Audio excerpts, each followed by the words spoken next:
യഥാ നമ്മുടെ ഉമ്മ അടുക്കളയിൽ ചോറ് വെക്കുമല്ലോ, ഭാര്യ അടുക്കളയിൽ ചോറ് വെക്കുമല്ലോ, ആ ചോറിങ്ങനെ കിടന്ന് തിളയ്ക്കുന്നത് പോലെ നാളെ പടച്ചിറപ്പിന്റെ പരലോകത്ത് വെച്ച് ചിലരുടെ തലയൂട്ടിക്കകത്ത് കിടക്കുന്ന തലച്ചോറുണ്ടല്ലോ, അതിങ്ങനെ തിളച്ചു മറിയുകയാണ്, അതിങ്ങനെ തിളച്ചു മറിയുകയാണ്. ആ ഭയാനകമായ ദിവസത്തില് മുത്തുനബി അവിടെന്ന് പറഞ്ഞു, സ്വഹാബാ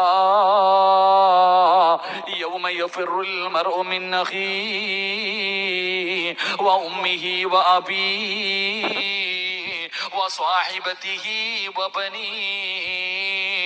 അവിടെ ഉമ്മയോ ഭാര്യയോ മക്കളോ കൂടപ്പിറപ്പോ ഒരാളും നിന്നെ തിരിഞ്ഞു നോക്കില്ല, ഒരാളും നിന്നെ സഹായിക്കില്ല. അങ്ങനത്തെ ഒരു ദിവസമാണ് പരലോകമെന്ന് മുത്തുനബി അവിടെ നിന്ന് പറഞ്ഞു കൊടുക്കുമ്പോ പ്രവാചകന്റെ മുന്നിലിരുന്ന് സഹാബത്ത് കരയുകയാ. അള്ളാഹുവിന്റെ റസൂലിന്റെ മുന്നിലിരുന്ന് സ്വഹാബത്ത് കരയുമ്പോ പ്രവാചകൻ പറഞ്ഞു, സ്വഹാബാ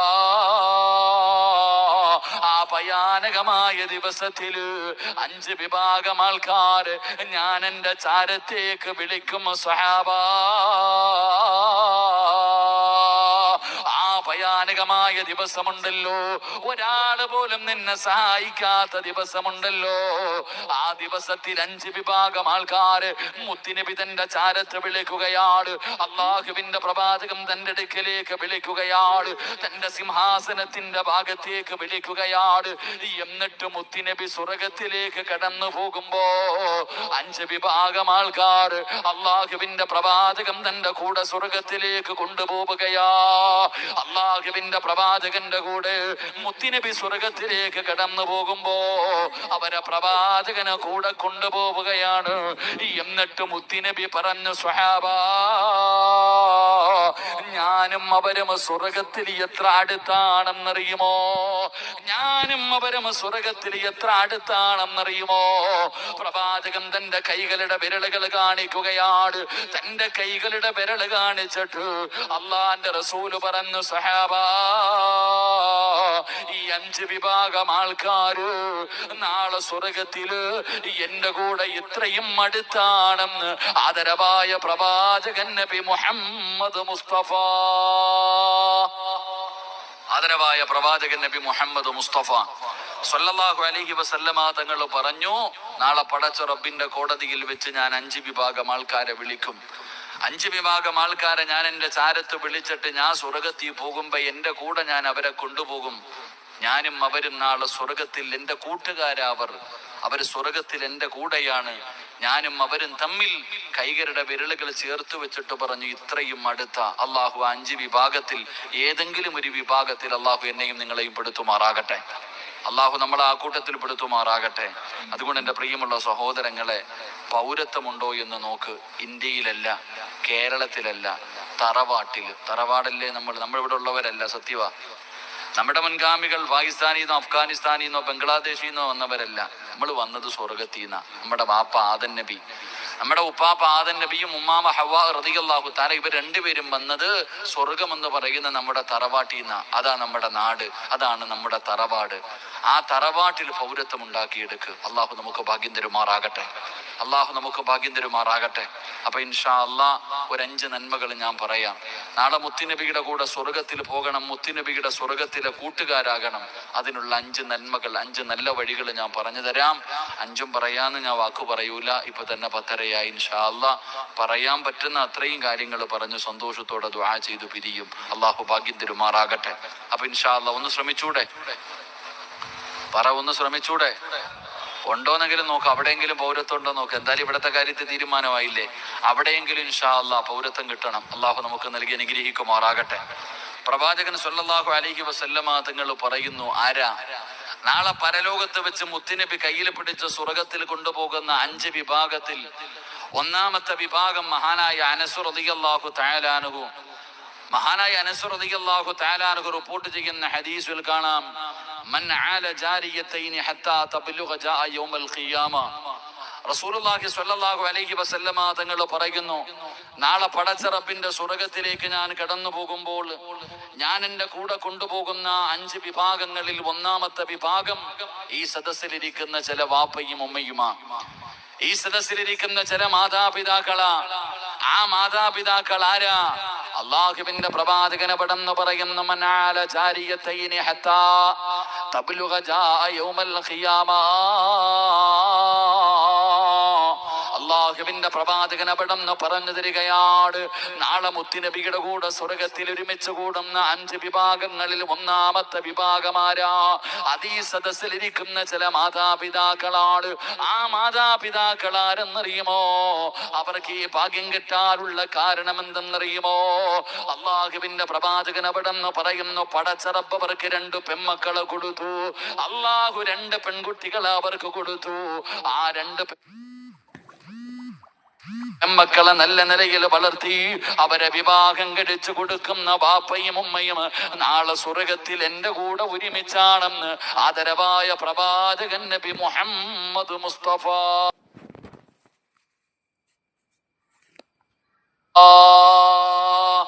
സല്ലല്ലാഹു അലൈഹി വസല്ലമ തങ്ങൾ പറഞ്ഞു, അല്ലാഹു സുബ്ഹാനഹു വ തആല 2 പെൺമക്കളെ കൊടുത്തു.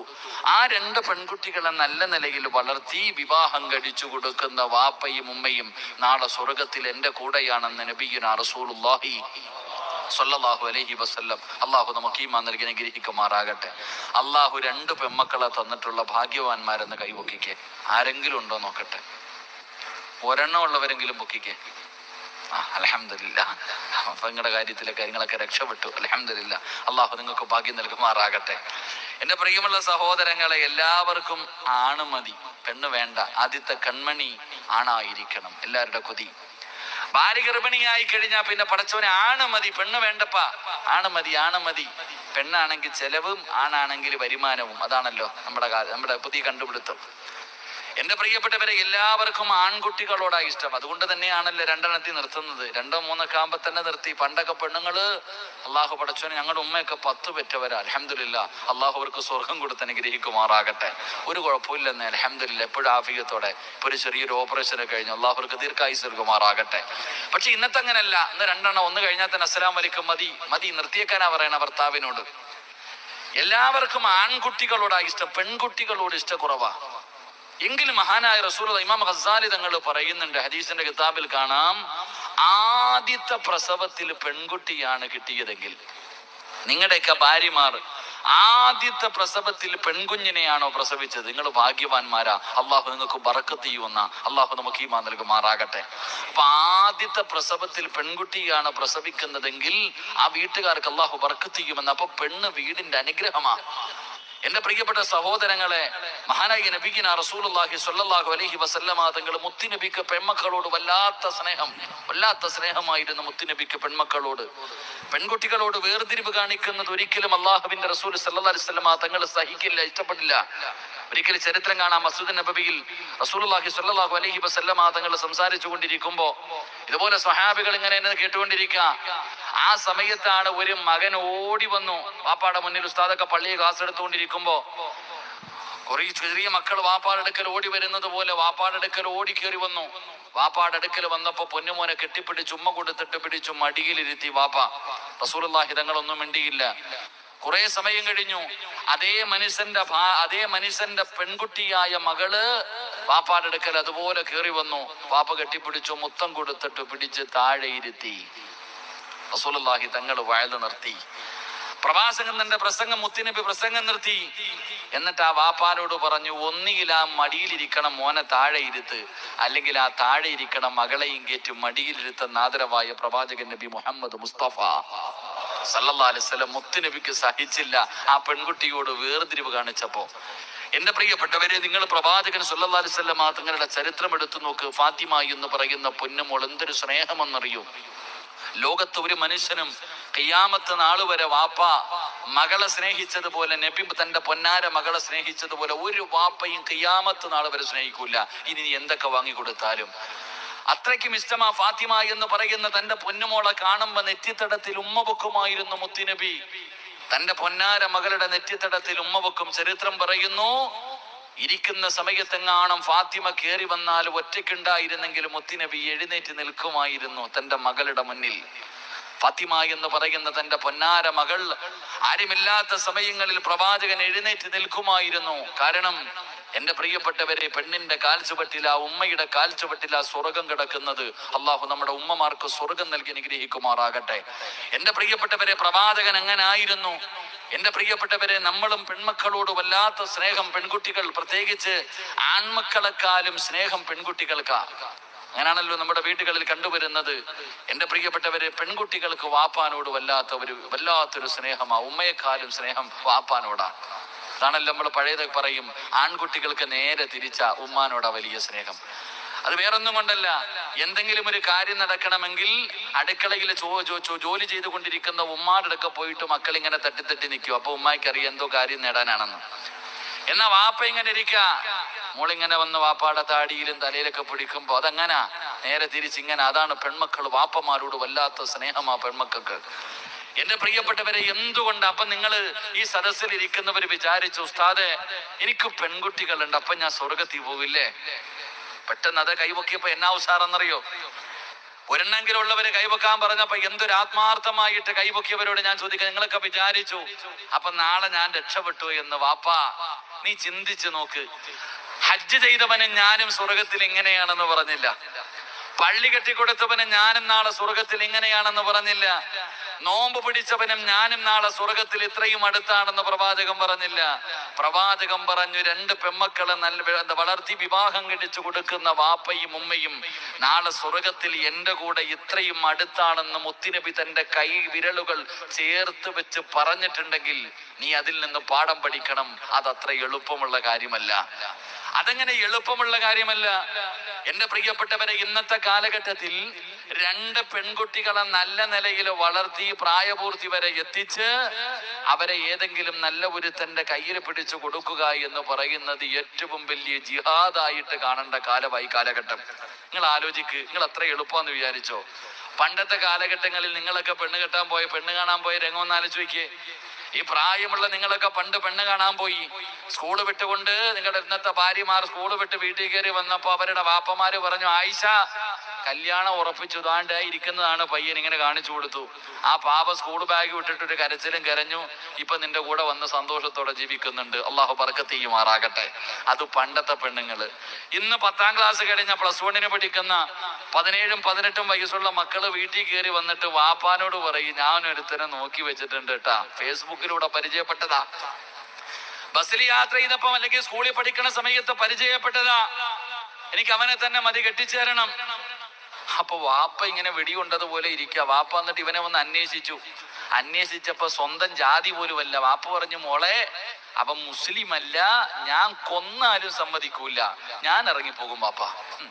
നിങ്ങളുടെ സമ്മതം ആർക്ക് വേണം? ഞങ്ങൾ ഇറങ്ങിപ്പോകും. കോടതി പോകുമ്പോ കോടതി ഒതുക്കും, ആരെ കൂടെ പോണം? എനിക്ക് പ്രായപൂർത്തിയായല്ലോ. ഞാൻ പറയും, ഓനെ മതി, ഞാൻ പോകും. നാണം കെടണ്ടെങ്കിൽ കെട്ടിച്ചതാ. ഇന്ന് നടന്നുകൊണ്ടിരിക്കുന്ന ഇത് തന്നെയാ. അള്ളാഹു ഈമാൻ നൽകി അനുഗ്രഹിക്കുമാറാകട്ടെ. നടക്കണ ഇതാണല്ലോ എന്റെ പ്രിയപ്പെട്ടവർ. അതുകൊണ്ടാണ് ഞാൻ പറഞ്ഞത്, 2 പെൺകുട്ടികളെ എങ്ങനെ വളർത്തുക. നിങ്ങൾ ഈ ഇറച്ചിക്കോഴിയെ വളർത്തുന്ന പോലെ വളർത്തിയ സ്വർഗത്തിൽ പോകില്ലട്ടാ. 2 പെൺകുട്ടികളെ ഇങ്ങനെ വളർത്തുക. ഇപ്പൊ എറണാകുളത്തൊക്കെ ഇറങ്ങിയ കാണാൻ അങ്ങനെ വളർത്തിയിട്ട് കാര്യമൊന്നുമില്ല. 2 ഇങ്ങനെയൊക്കെ പെറ്റിട്ട് ഇങ്ങനെ നടത്തുക. 10-18 ആകുമ്പോ ഇവന്റെ കൈ പിടിച്ചു കൊടുക്കുക എന്ന് പറഞ്ഞാൽ സ്വർഗത്തിലല്ല പോവാ, നരകത്തിലാ പോവാ. എങ്ങനെയാണ് പെൺകുട്ടികളെ വളർത്തേണ്ടത് അവിടെ മനസ്സിലാക്കണ്ടേ. ചുമ്മാതെ വളർത്തിയാ പോരെ. ആൺകുട്ടികളെ വളർത്തുന്നത് പോലെയല്ല പെൺകുട്ടികളെ വളർത്തേണ്ടത് വളരെ സൂക്ഷ്മതയോടുകൂടി വേണം വളർത്താൻ. ആൺകുട്ടികളെ വളർത്തുന്നത് പോലെയല്ല പെൺകുട്ടികളെ പ്രത്യേകം നിങ്ങൾ ശ്രദ്ധിക്കണം. അള്ളാഹുവിന്റെ വിശുദ്ധമായ ഖുർആൻ പറഞ്ഞു, ഒരു പെണ്ണ് നന്നായ ഈ ലോകം തന്നെ നന്നാകും ചങ്ങാതി. അതാ, ഒരു പെണ്ണ് നന്നായാൽ ലോകം തന്നെ നന്നാകും. ഒരു പെണ്ണ് പിഴച്ചു പോയാൽ ഈ പ്രപഞ്ചം തന്നെ നശിച്ചു പോകാൻ കാരണമാകുമെന്ന് എത്രയോ ചരിത്രങ്ങൾ നമുക്ക് പറഞ്ഞു തരുന്നുണ്ട്. എന്റെ പ്രിയപ്പെട്ടവരെ, നിങ്ങൾ അള്ളാഹുവിന്റെ വിശുദ്ധമായ ഖുർആൻ എടുത്തു നോക്ക്. ഞാൻ വെറുതെ പറഞ്ഞതല്ല. അള്ളാഹുവിന്റെ പരിശുദ്ധമായ ഖുർആൻ അവിടെ നിന്ന് എടുത്തു നോക്ക്. അള്ളാന്റെ ഖുർആൻ പറയുന്ന, വൽ ബലദു തയ്യിബു യഖ്റുജു നബാതുഹു ബിഇദ്നി റബ്ബി. അള്ളാഹുവിന്റെ വിശുദ്ധമായ ഖുർആൻ പറയുന്നു, നല്ല കൃഷിയിടത്തിൽ വിത്തിട്ടാലേ നല്ല വിളവ് കിട്ടൂ. ഖുർആൻ പറഞ്ഞൊരു പ്രയോഗമാ. അള്ളാന്റെ വിശുദ്ധമായ ഖുർആൻ പറഞ്ഞു, നല്ല കൃഷിയിടത്തിൽ വിത്തിട്ടാല് നല്ല വിളവ് കിട്ടും. ഖുർആൻ മറ്റൊരു ഭാഗത്ത് പറഞ്ഞു, നിസാഉക്കും ഹർസുൽ ലക്കും വഅതു ഹർസക്കും. നിന്റെ ഭാര്യ നിന്റെ കൃഷിയിടമാ. നിന്റെ ഭാര്യ നിന്റെ കൃഷിയിടമാ. പച്ച മലയാളത്തിൽ പറഞ്ഞ മക്കളെ നല്ല കൃഷിയിടത്തിൽ വിത്തിട്ടാലേ നല്ല വിളവ് കിട്ടൂ എന്ന് പറഞ്ഞ അള്ളാനെ പേടിച്ച് ജീവിക്കുന്ന ഒരു പെണ്ണിന്റെ മടിത്തട്ടിലെ നല്ല മക്കള് ജനിക്കാറുള്ളൂ എന്ന് ചരിത്രങ്ങൾ നമുക്ക് പഠിപ്പിച്ചു തരുന്നു. അള്ളാഹു നമുക്ക് ഈമാൻ തരുമാറാകട്ടെ. അള്ളാഹു നമുക്ക് ഈമാൻ തരുമാറാകട്ടെ. ഒരു നല്ല ഉമ്മാടെ മടിത്തട്ടിലെ നല്ല മക്കള് പിറക്കാറുള്ളൂ. ഒരു നല്ല ഉമ്മ വളർത്തിയ ഒരു മക്കള് ഇന്നുവരെ കണ്ടവന്റെ കൂടെ പോയിട്ടില്ല. ഉമ്മാനെ തല്ലിയിട്ടുണ്ടോ? ചീത്ത വിളിച്ചിട്ടുണ്ടോ? വൃദ്ധസദനത്തിൽ കൊണ്ടിട്ടിട്ടുണ്ടോ? മരിച്ചുപോയവരുടെ കടം വിട്ടാതിരുന്നിട്ടുണ്ടോ? ഇല്ല. നല്ല ഉപ്പായും ഉമ്മായും വളർത്തിയ ഒരു മക്കളും ഇന്ന് വരെ തലതിരിഞ്ഞു പോയിട്ടില്ല. ചരിത്രങ്ങളാ പറയുക. എത്രയോ ചരിത്രങ്ങൾ, ഓരോ പ്രവാചകന്മാരുടെ ചരിത്രം എടുത്തു നോക്കും. മൂസാ നബി അലൈഹിസ്സലാമിന്റെ ചരിത്രം മുതൽ നിങ്ങൾ എത്രയോ പ്രവാചകന്മാരുടെ ചരിത്രം എടുത്തു നോക്ക്. മഹാനായി നബി മുഹമ്മദ് മുസ്തഫ സല്ലല്ലാഹു അലൈഹി വസല്ലം ആപ്പാനെ പോലും കണ്ടില്ലല്ലോ. മുത്തുനബി ഉമ്മയല്ലേ വളർത്തിയേ? എന്നെ കുറച്ച് നാളാണെങ്കിലും അള്ളാഹുവിന്റെ പ്രവാചകനെ ഈ ഉമ്മയല്ലേ വളർത്തിയേ? നിങ്ങൾ പഠിച്ചു നോക്ക്. ഈ നാട്ടിലെ നിങ്ങൾക്കറിയുന്ന, നിങ്ങളൊക്കെ ബഹുമാനിക്കുന്ന, ആദരിക്കുന്ന പലരുടെയും ചരിത്രങ്ങൾ എടുത്തു നോക്ക്. അവരൊക്കെ നല്ല ഉമ്മമാരുടെ മടിത്തട്ടിൽ ജനിച്ചവരാ. എന്റെ പ്രിയപ്പെട്ടവരെ, അള്ളാഹുവിന്റെ പരിശുദ്ധമായ ഖുർആനാവിടെന്ന് പറഞ്ഞു തരുന്നത്. അതുകൊണ്ട് എന്റെ പ്രിയമുള്ളവരോട് എല്ലാവർക്കും നല്ല മക്കൾ വേണമെന്ന് വല്ലാത്ത ആഗ്രഹമാണ്. മോനെ, ഒരു പെണ്ണ് നന്നായാൽ അവളുടെ മക്കള് നന്നാവുകയാണ്, അവളുടെ ഭർത്താവ് നന്നാവുകയാണ്. പടച്ചവനെ, ഒരു വാപ്പയും ഉമ്മയും നന്നായാൽ അവരുടെ മക്കള് നന്നായി, അവരുടെ വീട് നന്നായി, അവരുടെ കുടുംബം നന്നായി, അവരുടെ നാട് നന്നായി, അവരുടെ രാജ്യം നന്നായി, ലോകം വരെ നന്നാകാൻ കാരണമാകും. ഒരു പെണ്ണ് നന്നായാൽ നല്ല ഉമ്മയുടെ മടിത്തട്ടില്, അള്ളാഹുവിനെ ഭയന്ന് ജീവിക്കുന്ന മാതാപിതാക്കളുടെ മടിത്തട്ടിലാണ് നല്ല മക്കള് പിറക്കുന്നത്. ഒരേ ഒരു ചരിത്രം ഞാൻ പറയാ. അള്ളാഹുവേ, പടച്ച റബ്ബിനെ പേടിച്ച് ജീവിച്ചിരുന്ന സാബിത്ത് ഇബ്നു ഇബ്രാഹിം എന്ന് പറയുന്ന ഒരു ചെറുപ്പക്കാരൻ അള്ളാഹുവിനെ വല്ലാത്ത പേടിയായിരുന്നു. ഹലാലല്ലാതെ ഒന്നും കഴിക്കാറില്ല. അതാ സാബിത്ത് ഇബ്നു ഇബ്രാഹിം എന്ന് പറയുന്ന ചെറുപ്പക്കാരന്, സാബിത്ത് ഇബ്നു ഇബ്രാഹിം എന്ന് പറയുന്ന ചെറുപ്പക്കാരന് ഹലാലല്ലാത്ത ഒന്നും അവിടെ നിന്ന് കഴിക്കാറില്ല. ദിവസങ്ങളായി പട്ടിണിയാണ്. വീടിന്റെ അകത്ത് കിടന്നിട്ട് ഉറക്കം വരുന്നില്ല. അവസാനം സാബിത്ത് ഇബ്നു ഇബ്രാഹിം എന്ന് പറയുന്ന ചെറുപ്പക്കാരൻ തെരുവിലൂടെ നടക്കുകയാണ്. ഒരാളും അവിടെ നിന്ന് ഭക്ഷണം കൊടുക്കുന്നില്ല. അവസാനം പടച്ചവനെ, ഒരു പുഴയുടെ ചാരത്തുകൂടെ നടന്നു വരുമ്പോ സാബിത്ത് ഇബ്നു ഇബ്രാഹിം എന്ന് പറയുന്ന ചെറുപ്പക്കാരൻ അവിടെ നിന്ന് തളർന്നങ്ങ് വീഴുകയാണ്. പട്ടിണിയാണല്ലോ, ഭക്ഷണം കഴിച്ചിട്ട് ദിവസങ്ങളായല്ലോ. സാബിത്ത് ഇബ്നു ഇബ്രാഹിം എന്ന് പറയുന്ന ചെറുപ്പക്കാരൻ പുഴയുടെ ചാരത്ത് അവിടെ നിന്ന് തളർന്ന് വീഴുകയാ. അങ്ങനെ പുഴയുടെ ചാരത്ത് തളർന്ന് കിടക്കുമ്പോ വെള്ളത്തിലൂടെ ഒരു ആപ്പിൾ ഇങ്ങനെ ഒഴുകി വരികയാണ്. വെള്ളത്തിലൂടെ ഒരു ആപ്പിൾ ഇങ്ങനെ ഒഴുകി വരികയാണ്. സാബിത്ത് ഇബ്നു ഇബ്രാഹിം എന്ന് പറയുന്ന ചെറുപ്പക്കാരൻ ആ വെള്ളത്തിലൂടെ ഒഴുകി വരുന്ന ആപ്പിള് കാണുമ്പോ അവിടെ നിന്ന് കൈയിട്ടെടുക്കുകയാണ്. വിശപ്പിന്റെ കാഠിന്യത്താൽ അവിടെ നിന്ന് കഴിക്കുകയാണ്. ആപ്പിളിന്റെ പകുതി അങ്ങ് കഴിക്കുമ്പോഴാണ് അവിടത്തെ ബുദ്ധി വർക്ക് ചെയ്യുന്നതല്ലോ. ഇതാരുടേതാണെന്ന് എനിക്കറിയില്ലല്ലോ അല്ലോ. ഞാൻ ഹറാമ് തിന്നല്ലോ അല്ലോ. ഇനി എന്റെ ഒരു അമലും അല്ലാഹു സ്വീകരിക്കില്ലല്ലോ, എന്റെ ദുആഇനെ സ്വീകരിക്കില്ലല്ലോ. ഞാൻ നരകത്തിന്റെ അവകാശിയായി പോയല്ലോ. വെള്ളത്തിലൂടെ ഒഴുകി വരുന്ന ഒരു ആപ്പിള് കടിച്ചതിന്റെ പേരില് സാബിത്ത് ഇബ്നു ഇബ്രാഹിം എന്ന് പറയുന്ന ചെറുപ്പക്കാരന് അതാ കയ്യിൽ ആപ്പിളിന്റെ പകുതി പിടിച്ചിട്ട് നിലവിളിക്കുകയാണ്. ഒരു ഭ്രാന്തനെ പോലെ എവിടെ കിടന്ന് പൊട്ടിക്കരയുകയാണ്. എന്നിട്ട് പടച്ചവന് പുഴയുടെ എതിരെ ഓടുകയാണ്. എവിടെ നിന്നാണ് ഈ ആപ്പിള് വീണത്? അല്ലാഹുവേ, ഒരുപാട് ദൂരം ഇങ്ങനെ സഞ്ചരിക്കുകയാ. അവസാനം ഈ ആപ്പിളുതാ അതാ പുഴയിലേക്ക് ചാരി നിൽക്കുന്ന ഒരു ആപ്പിള് തോട്ടം കാണുകയാണ്. അവിടെ നിന്നാണ് വീണതെന്ന് മനസ്സിലായി. പൊട്ടിക്കരഞ്ഞുകൊണ്ട് തോട്ടത്തിന്റെ അകത്തേക്ക് കടന്നു ചെന്നു. അതാ അതിനകത്ത് നിൽക്കുന്ന മനുഷ്യന്റെ കയ്യിൽ പിടിച്ച് നിലവിളിക്കുകയാണ്. നടന്നത് മുഴുവനും പറഞ്ഞിട്ട് അവിടെ നിന്ന് ചോദിക്കുന്നു, എനിക്കൊന്ന് പൊരുത്തം തരുമോ, എനിക്കൊന്ന് പൊരുത്തം തരുമോ? സാബിത്ത് ഇബ്നു ഇബ്രാഹിം എന്ന് പറയുന്ന ചെറുപ്പക്കാരൻ അവിടെ കടന്നുകൊണ്ട് കയ്യിൽ പിടിച്ചിട്ട് കരയുമ്പോ ആ മനുഷ്യൻ പറഞ്ഞു, സാബിത്തേ, പൊരുത്തം തരാ, ഞാൻ ഇവിടത്തെ മുതലാളിയല്ല, ഞാൻ ഇവിടത്തെ തൊഴിലാളിയാണ്, ഈ തോട്ടം നോക്കുന്ന ജോലിയാണ് എനിക്കുള്ളത്, പിന്നെ എങ്ങനാ ഞാൻ നിങ്ങൾക്ക് പൊരുത്തം തരുന്നത്? അവിടെ നിന്ന് ചോദിച്ചു, നിങ്ങളുടെ മുതലാളിയുടെ വീട് എവിടെയാണ്? ആ മനുഷ്യൻ പറഞ്ഞു, സാബിത്തേ, 3 ദിവസം രാവും പകലും സഞ്ചരിച്ചാലേ എന്റെ യജമാനന്റെ വീട്ടിലെത്തൂ. സാബിത്ത് ബിൻ ഇബ്രാഹിം എന്ന് പറയുന്ന ചെറുപ്പക്കാരൻ പറയുകയാണ്, ഈ കയ്യിലിരിക്കുന്ന ആപ്പിളിന്റെ പകുതിയുടെ പൊരുത്തം ചോദിക്കാ 300 കൊല്ലം പോകേണ്ടി വന്നാലും സാബിത്ത് തയ്യാറാ. കാരണം അല്ലാഹുവിന്റെ മുന്നിൽ എനിക്ക് ഹറാമായിട്ട് പോകാ പേടിയാണ്, എനിക്ക് അല്ലാഹുവിന്റെ നരകം വല്ലാത്ത പേടിയാണ്. അവിടെ നിന്ന് ദിവസങ്ങളോളം സഞ്ചരിക്കുകയാണ്. പറഞ്ഞ അടയാളം വെച്ച് അവസാനം ആ തോട്ടത്തിന്റെ മുതലാളിയുടെ വീടിന്റെ മുന്നിലെത്തി. ഒരു പ്രായം ചെന്ന മനുഷ്യനാണ്. ഓടിച്ചെന്ന് കയ്യിൽ പിടിച്ച് നിലവിളിക്കുകയാ. അവിടെ നിന്ന് കരഞ്ഞുകൊണ്ട് പൊരുത്തം ചോദിക്കുകയാണ്.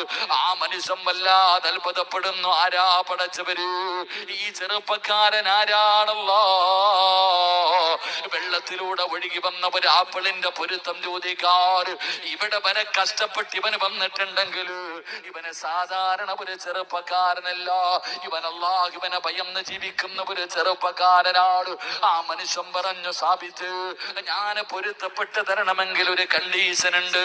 എനിക്കൊരു പൊന്നുമോളുണ്ട്, അവളെ നീ വിവാഹം കഴിക്കണം. അവൾക്ക് കണ്ണിന് കാഴ്ചയില്ല, അവൾക്ക് ചെവിക്ക് കേൾവിയില്ല, അവളുടെ കാലിന് സ്വാധീനമില്ല.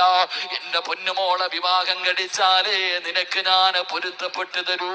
സാബിത്ത് ബിൻ ഇബ്രാഹിം എന്ന് പറയുന്ന ചെറുപ്പക്കാരൻ പറയുകയാണ്, എനിക്ക് പെണ്ണിനെ പോലും കാണണ്ട. കണ്ണിന് കാഴ്ചയില്ലെങ്കിലും ചെവിക്ക് കേൾവിയില്ലെങ്കിലും കാലിന് സ്വാധീനമില്ലെങ്കിലും അവൾക്ക് എന്ത് ന്യൂനതയുണ്ടെങ്കിലും ഞാൻ വിവാഹം കഴിക്കാ തയ്യാറാ.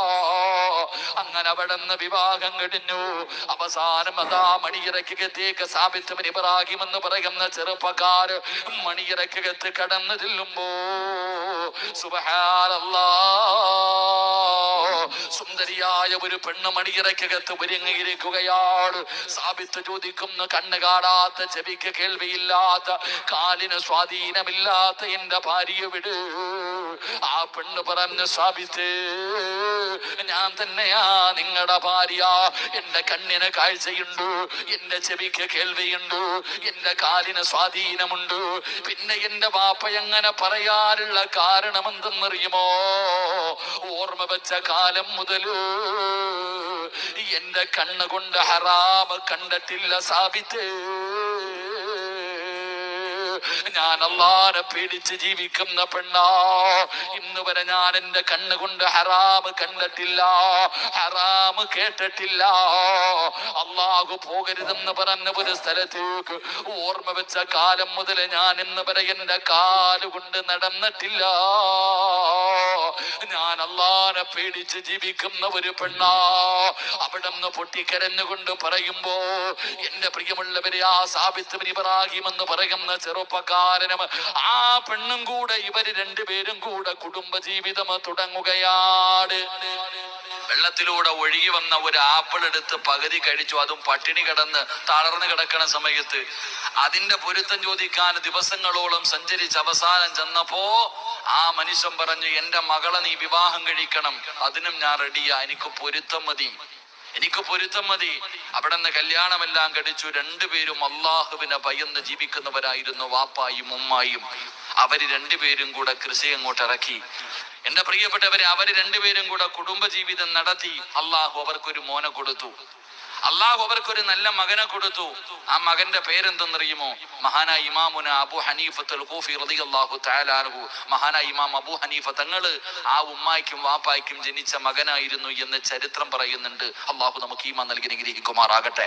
ഉറക്ക അള്ളാഹു നമുക്ക് ഈമാൻ നൽകി അനുഗ്രഹിക്കുമാറാകട്ടെ. എന്റെ പ്രിയപ്പെട്ടവരെ, നല്ല കൃഷിയിടത്തിൽ വിത്തിട്, നല്ല വിളവ് അള്ളാഹു തരും. നല്ല പെണ്ണിന്റെ വയറ്റില് നല്ല വാപ്പയും ഉമ്മയ്ക്ക് നല്ല മക്കള് ജനിക്കാറുള്ള എത്രയോ ചരിത്രങ്ങൾ. മുബാറക് എന്ന് പറയുന്ന ഒരു അടിമയുണ്ട്. ചരിത്രത്തിൽ കാണാം. മുബാറക്, ഇന്നത്തെ പെൺകുട്ടികളൊക്കെ പഠിക്കണം, ആ മക്കളൊക്കെ പഠിക്കണം. എടാ, മുബാറക് എന്ന് പറയുന്ന ഒരു അടിമയുണ്ട്. മുന്തിരിത്തോട്ടത്തിലെ ജോലിക്കാരനാ. ഒരിക്കൽ യജമാനൻ വിളിച്ചു, മുബാറക്ക്, വീട്ടില് വിരുന്നുകാര് വന്നിരിക്കുന്നു, നീ പോയിട്ട് മുന്തിരിത്തോട്ടത്തിൽ നിന്ന് 1 കുലം മധുരമുള്ള മുന്തിരി പറിച്ചു കൊണ്ടുവാ.